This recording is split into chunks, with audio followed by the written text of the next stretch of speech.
Welcome to the Nutrition Mission Podcast. This is where we're going to share information about nutrition and have insights into your own personal needs, as well as product information, as well as other information. You've got to be part of this nutrition mission. This is the official Clark's Nutrition and Natural Foods Market podcast. And we've been helping people live better lives since 1972. We're on a nutrition mission. Join us. So welcome again to another Nutrition Mission podcast here at Clark's Nutrition and Natural Foods Market. Man, I've worked with the stores for like 41 years plus, and it's been a lot of fun and all sorts of cool stuff has happened. But one of the things that's happened that's probably most dramatic in the industry is actually the changing of the laws of dietary supplements. In fact, the changing of the laws have literally catapulted dietary supplements into the forefront. Believe it or not, at one time, dietary supplements were actually, to be honest with you, in the 60s and things of that nature, it's kind of crazy. In fact, I'll give you a story. There's a guy named Dr. Christopher. Dr. Christopher, he was an herbalist. He was up in Utah area. And what he would do is he would literally kind of field gather some of the herbs during the summertime, and he would process them. By the way, Nature's Way is the reason why Dr. Christopher became so famous, and the reason why Nature's Way became so famous because they started making his herbs at the time.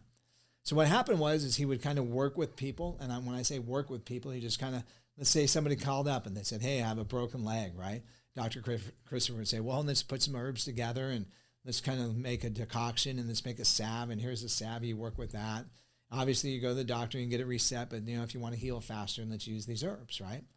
And so he became very famous. And so in a situation where he basically, at one time, started kind of working with any type of patient. He never said he cured anybody. He would say, hey, you need to pay attention to your diet, do the things I want you to do. He had like what he called the rejuvenative diet, a diet that basically was like sprouted grains, whole foods, things of that nature. He was pretty much kind of a vegetarian too, so he leaned more towards the vegetarian lifestyle, using herbs, and he also did recommend things like goat's milk and things like that. That said, so he started working with patients that were, quote unquote, maybe uncurable, all right? And so let's say somebody had cancer, and they said, hey, Dr. Christopher, would you help me? And he goes, well, I can't cure your cancer, but let's just work with the diet, and let's do the things that you're doing. And of course, then some people got some great results, and of course, they ran around and said, hey, Dr. Christopher cured me. And he said, no, I'm an herbalist. I'm not a doctor. I don't cure, right? The word cure belongs to the AMA. So he became so popular that basically at one time, a lot of the people started getting concerned that he was kind of like entering into the doctor practice attitude, right? Which he was not. He was just doing his day. So people would call and say, hey, Dr. Christopher's over at my neighbor's house. I want you to come arrest him. So he actually told his wife, it got down to the point at one point in the 60s, he said, hey, honey, if I'm not home by 5, just bring my dinner to the jail because that's where I'll be. All right? So it ends up being this really cool moment. And he was like one of the forefathers that just casted it forth. So one of the reasons why, by the way, is in the 1930s, in the 1920s, 1930s, and 1940s, what happened is we started maybe industrializing or standardizing our medicines. And so instead of using herbs like willow bark, which has natural salicylic acid in it, we extracted salicylic acid. We made a drug. And so what happened is all the herbs that were on the United States Pharmacopoeia kind of disappeared, ended up on the drug list. And then what had basically happened is any type of herb was considered unsafe and dangerous, okay? So obviously we know that today as you take your turmeric and do all these other things that is not true, and all the thousands of other nations. By the way, the WHO, the World Health Organization, some people like them, some people don't, but the WHO says that literally 70% of the rest of the world is healed with indigenous systems, which is herbs, homeopathy, things of that nature.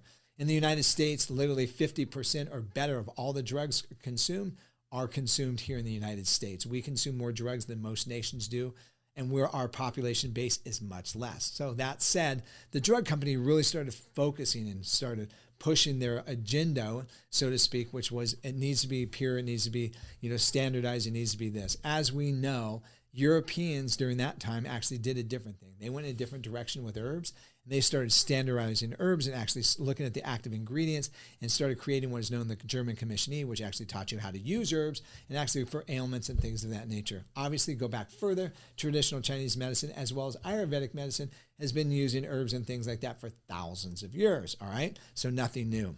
So let's look at dietary supplements. Dietary supplements, what are they? What do they do? Obviously, dietary supplements are partitions of food, all right? Where do dietary supplements come from? They come from foods. They also come from situations. At one point, some of the dietary supplements were actually being manufactured in the 50s and 60s from the drug industry. And so nowadays, a lot of dietary supplements either come from food extractions or they also come from biological fermentations where they actually grow, for lack of better terms, B vitamins and things of that nature. Okay, are dietary supplements regulated? Because every time you turn around, the media is telling you dietary supplements are not regulated. The short answer is yes.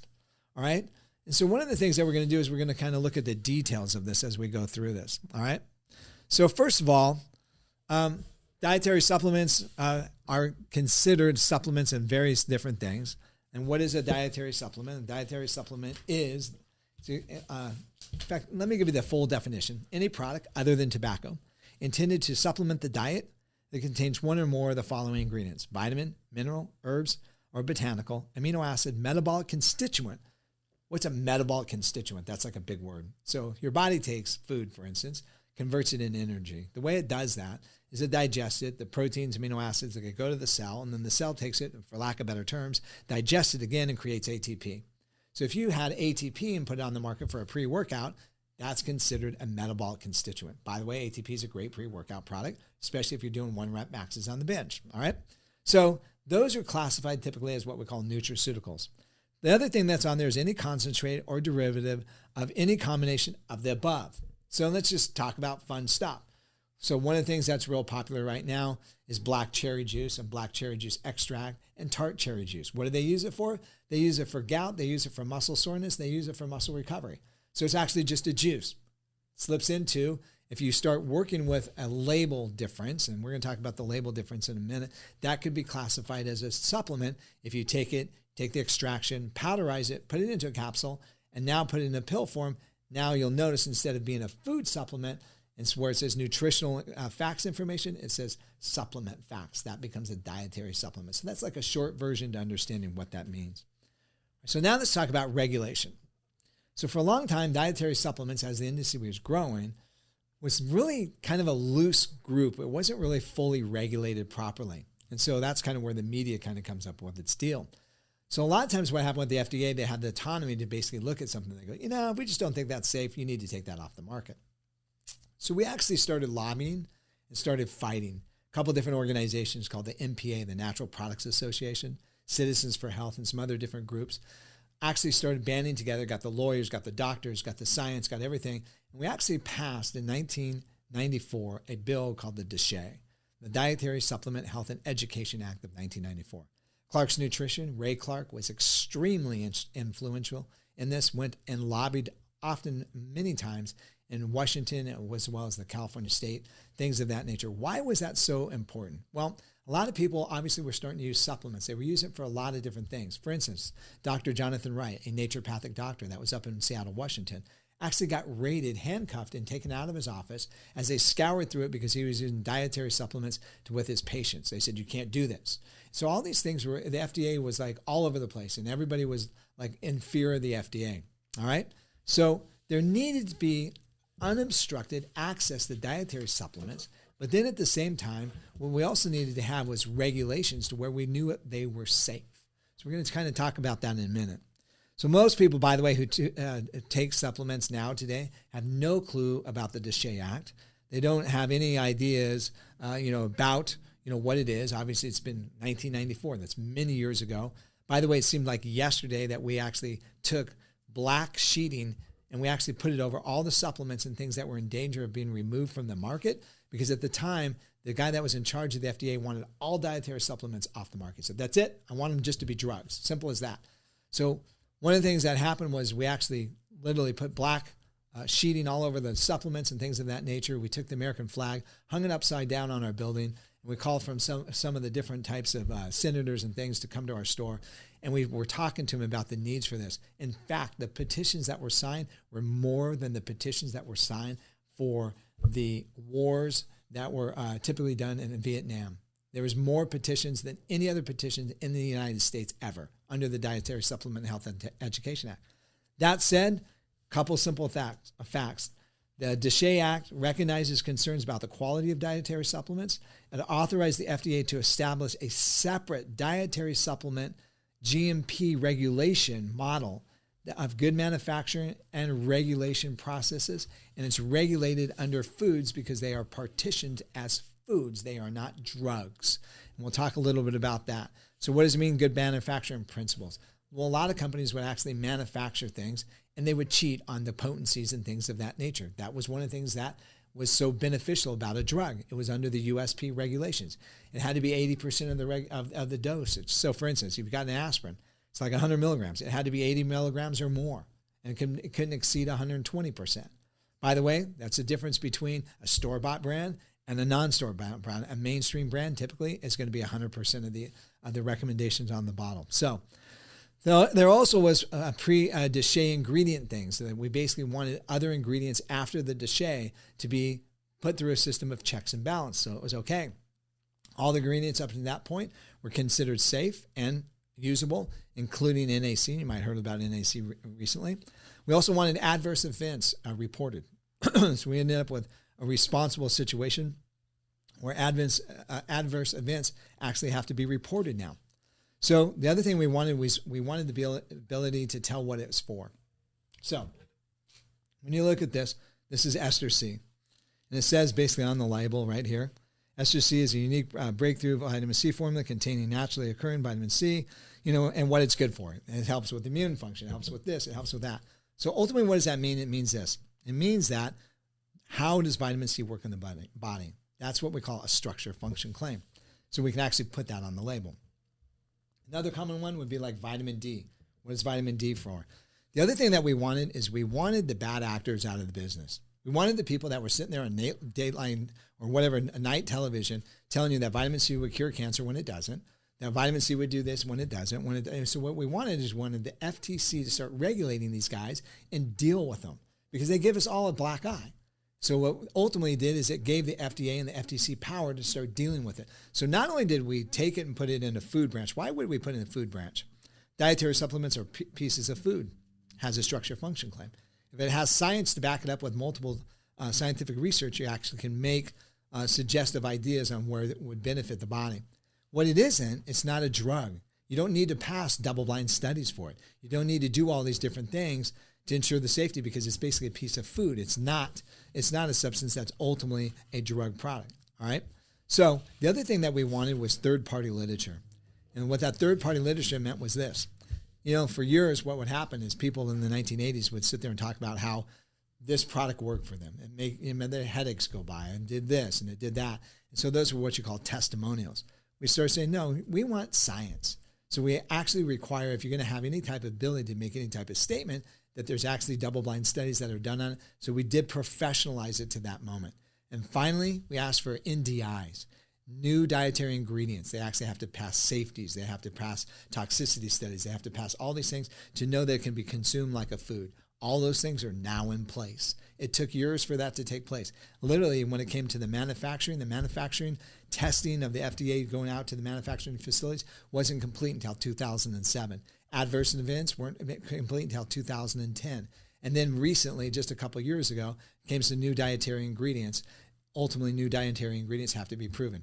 So let me ask you this about safety. When you look about safety across the board, toxicity, things of that nature, is extremely minimal. In fact, did you know that more people have died from lettuce poisoning than dietary supplements altogether in the last 20 years? Lettuce poisoning in 1 year, dietary supplements. How many deaths do we have attributed? Probably maybe one at the most, and whether that's clinically significant in the last 10 years, it's absolutely questionable. Now let's talk about this. How many people use dietary supplements? In 1994, 40 to 50% of the people. 2022, 77% of people are using dietary supplements. The number one reason right now, vitamin D. There is a worldwide shortage of vitamin D because of sunscreens and abstaining from the sun. Didn't tell you to go out and get sunburned today. But ultimately what we know is this: most people are deficient in it, and supplementing it is imperative. The reason why is we don't eat the types of foods that have vitamin D in it. People aren't eating organ meats. They're not eating liver. They're not eating eggs. They're not eating the substances that typically have vitamin D in it. The other thing is a multivitamin. A large percentage of people use a multivitamin. The reason why? To fill the gaps. Fill the gaps in the diet that you're probably going to get because you don't eat right or not eating enough food. Another thing is vitamin C and vitamin E are probably the number one antioxidants.